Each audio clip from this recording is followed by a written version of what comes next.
मैं अंशिका मीडिया की chief editor सलोनी तिवारी आज ईएनटी डॉक्टर राज गुप्ता जी के पास आई हूँ। डॉक्टर साहब, आपका अंशिका मीडिया के प्लेटफॉर्म पर बहुत बहुत स्वागत है। धन्यवाद आपको बहुत बहुत धन्यवाद।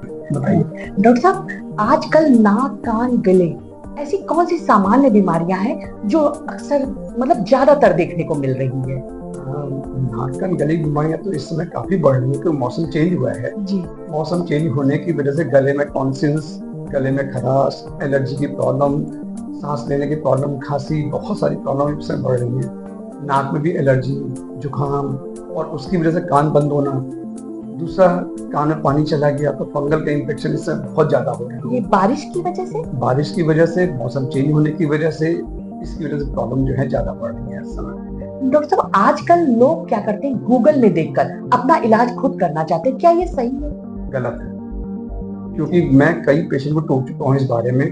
गूगल में जितना भी लिखी है वो आधी अधूरी जानकारी है और वो उससे अपनी बीमारी को और बढ़ाते हैं, बढ़ा के ही हम लोग पास आते हैं। तो फिर हम लोग इलाज करने में थोड़ी प्रॉब्लम होती है। और दूसरा, वो कहना तब भी नहीं मानते। तो मैं तो लोगों से कहूँ, गूगल में मत जाइए, गूगल की बातों में विश्वास मत करिए। ठीक है, डॉक्टर्स को दिखाइए, किसी को भी दिखाइए, वो एक अलग बात है, लेकिन डॉक्टर्स को दिखाइए, उन पे विश्वास करिए। गूगल में जानकारियां जितनी भी हैं 90% आधी अधूरी हैं, उनसे आपको प्रॉब्लम बढ़ेगी। ये जो मोबाइल है और लोग ईयरफोन हेडफोन लगाते हैं, तो क्या इनसे कान की बीमारियां बढ़ती हैं? बिल्कुल, ये तो कोविड के बाद से बहुत बढ़ी है, खासतौर से यंगस्टर में। क्योंकि कोविड में ऑनलाइन क्लासेस हुई थी और ऑनलाइन क्लासेस होने की वजह से बच्चों ने खूब ईयरफोन यूज किए हैं। एक बार उनकी आदत पड़ गई है, अब वो ईयरफोन की वजह से उनको हियरिंग प्रॉब्लम हो रही है या कान में आवाजें आती, जिसको हम लोग टिनिटस कहते हैं। और ये ठीक करना बड़ा मुश्किल है, क्योंकि कान की नर्व अगर एक बार डैमेज हो गई तो उसकी रिकवरी ऑलमोस्ट इम्पॉसिबल है। तो बच्चों से मैं यही कहता रहता हूँ कि भैया ईयरफोन हेडफोन का यूज बिल्कुल मिनिमम करें। जहां आपको इमरजेंसी हो, जहां वास्तव में जरूरत है, वहां आप यूज करिए। वो भी उसका जो वॉल्यूम है इतना रखें कि आपको एक्सेप्टेबल है, आपका कान ना खराब हो, फ्यूचर आपका है। तो वो जहां तक पॉसिबल हो सके अवॉइड करें, उसको ना ही यूज करें तो अच्छा है।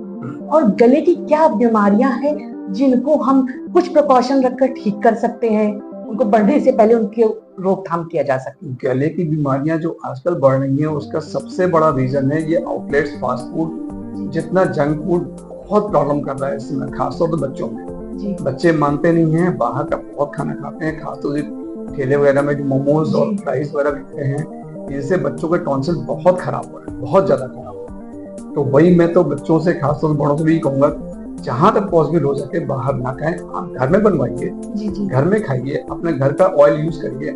बाहर का ऑयल बहुत खराब है और गले को बहुत खराब करता है। टॉन्सिल भी प्रॉब्लम हो रही है, एलर्जिक प्रॉब्लम हो रही है, काफी प्रॉब्लम है।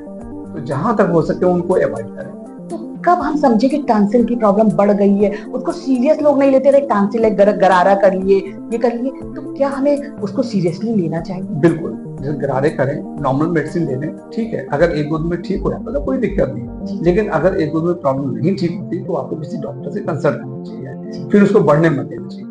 क्योंकि कई सालों बाद मैंने देखा कि टॉन्सिल में पस पड़ना और पस के चारों ओर फोड़े बनने, एक टॉन्सिल में फोड़ा बनता है, उसको पेरिटॉन्सिलाइटिस कहते हैं, टॉन्सिलर एब्सिस होती है, जो इस साल मुझे बहुत देखने को मिली है और ये पिछले कई सालों में नहीं मिल रही थी, लेकिन इस बार बहुत मिली है। तो उसका रीजन वही है कि लोग टॉन्सिल केयर करते नहीं है, अधूरा इलाज, गूगल में इलाज, अगल बगल इलाज, मेडिकल स्टूडेंट दवा लेके खाना, उससे प्रॉब्लम काफी बढ़ा के आते हैं। तो इससे क्या प्रॉब्लम और बढ़ जाती है? अब इससे प्रॉब्लम ये होती है, मुझे कई पेशेंट को ऑपरेट करना पड़ा। ऑपरेशन करने की जो पॉसिबिलिटीज है वो काफी बढ़ती जा रही है, जो कि टॉन्सिल के ऑपरेशन बीच में लगभग खत्म हो गए थे, अब इस समय फिर बढ़ रहे हैं।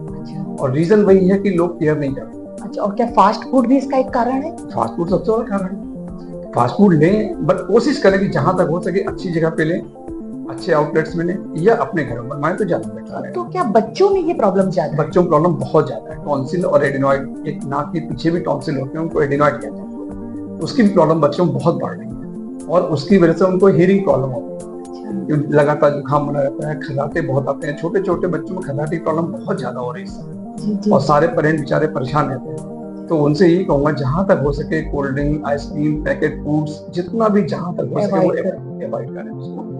अंशिका मीडिया के प्लेटफॉर्म पर इतनी अच्छी जानकारी साझा करने के लिए भी बहुत बहुत धन्यवाद। Thank you.